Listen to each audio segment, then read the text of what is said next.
In the early 1960s, when Italy was synonymous with sleek design and America with raw horsepower, most believed that these worlds were too far apart to ever meet. But one small Italian company had other ideas, led by a man named Iso Rivolta. His idea was to build a grand touring car that hailed from Italy but was different from the rest by combining European craftsmanship with American muscle.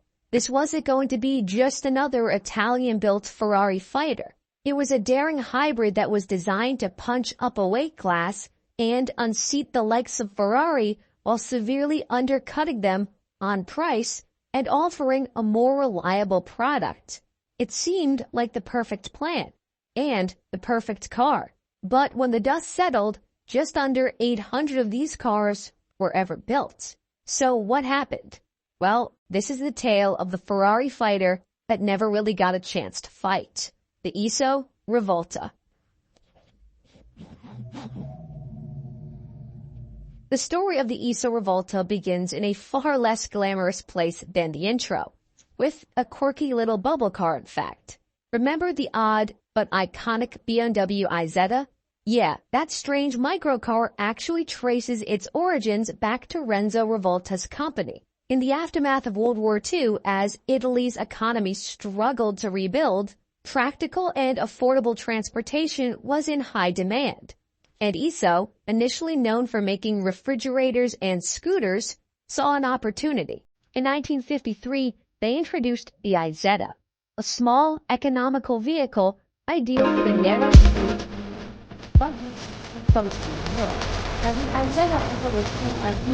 did not sell well. It was possibly selling lots of vehicles was another watch. One of these was BMW, who was struggling to recover from the war and was in need of a vehicle to fill the gap between motorcycles and full-sized cars.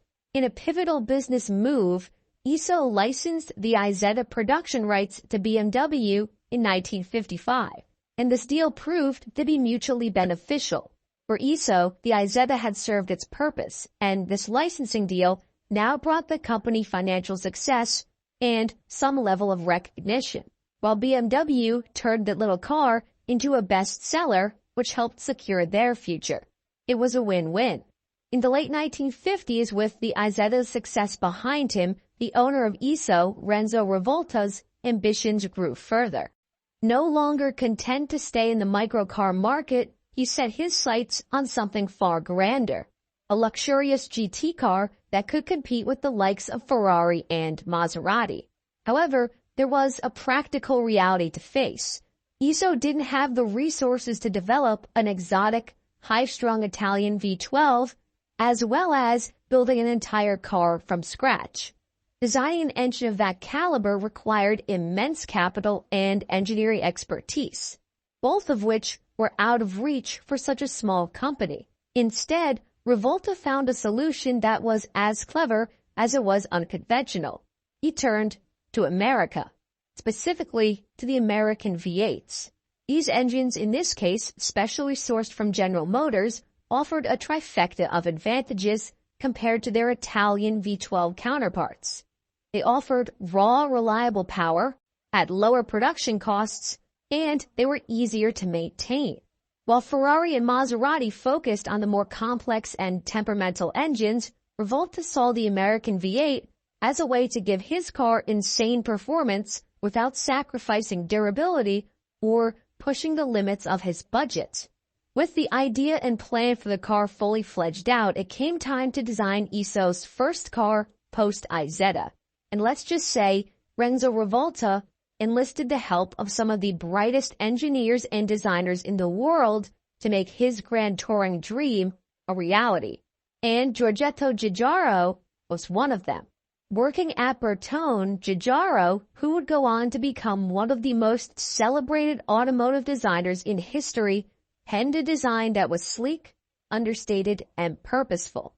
Iso's new car would be called the Iso Rivolta IR300, and it was set to release in 1962, combining its clean, sharp lines with a uniquely muscular stance, which could best be described as looking like a Ferrari with a serious attitude problem.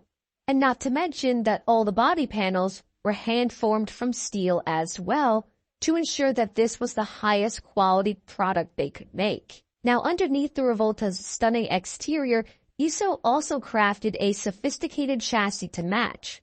Engineer Giotto Bizzarini, another automotive legend who had previously worked on Ferrari's 250 GTO, was tasked with designing a chassis for the new Iso Rivolta IR300.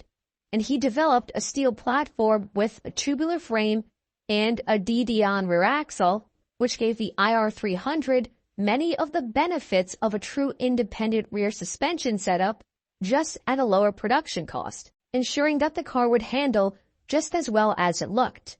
The front suspension was independent, featuring wishbones and coil springs, while disc brakes on all four corners provided strong stopping power and were a pretty advanced feature for the time. The engine in the IR300 was the same basic variant that was found in Chevrolet's mid-range Corvette of the period, a 327 cubic inch or 5.4-liter V8. In the Iso configuration, the 327 made 300 horsepower at 5,000 RPM and around 360 foot-pounds of torque at 3,200 RPM, which was more than enough to propel the 3,070-pound Iso Rivolta to some pretty serious speeds. Being a pushrod V8, the engine delivered impressive torque low down and was very well suited for effortless highway cruising and aggressive acceleration alike. Paired with either a 4-speed Borg-Warner T10 manual transmission, a 3-speed automatic, or an optional 5-speed manual, the IR300 had a seamless connection between the engine's power and the road, allowing for brisk acceleration all the way up to a top speed of around 140. The Iso Rivolta IR300 could accelerate from 0 to 60 in about 7.2 seconds, which was a respectable time for a Grand Tourer in the early 1960s. And compared to its competition, it was faster than the Ferrari 250 GTE and Maserati Sebring in that 0 to 60 sprint. And stepping inside the IR300, it was clear that this car wasn't just about performance either. It was crafted for those who valued luxury and fine details. Lavish leather upholstery and sculpted seats offered long-distance comfort, matching the refinement of far more expensive Grand Tourers. The dashboard featured a minimalist yet elegant design with hand-polished wood trim and large, easy-to-read gauges. Tasteful chrome accents and solidly built controls underscored the sense of quality throughout, highlighting the Iso Rivolta's blend of Italian craftsmanship and high-end luxury. When you consider the fact that when it was released in 1962, the Iso Rivolta IR300 had a price tag of approximately $6,500 in the U.S. market, while the Ferrari 250 GTE cost nearly double that. It was hard to argue with the value proposition of the Iso Rivolta. But how did it sell? And to be honest, the IR300 didn't sell that well. It did not achieve the sales success that one might have expected for such a well-rounded Grand Tourer, with only 799 units produced from 1962 all the way up to 1970. And the major reason for the Iso Rivolta's limited sales was the brand's relative obscurity. While Ferrari, Maserati, and Aston Martin had all built strong reputations at this time, Iso was mainly known for its Isetta microcar, if it was known at all, which meant that it lacked some of the prestige that buyers sought in a Grand Tourer. Although competitively priced, the IR300 occupied a weird middle ground. It offered neither the exotic appeal of a Ferrari nor the affordability of a Corvette. Additionally, lacking a strong dealership network, especially in America, made it very hard for Iso to compete with more established brands.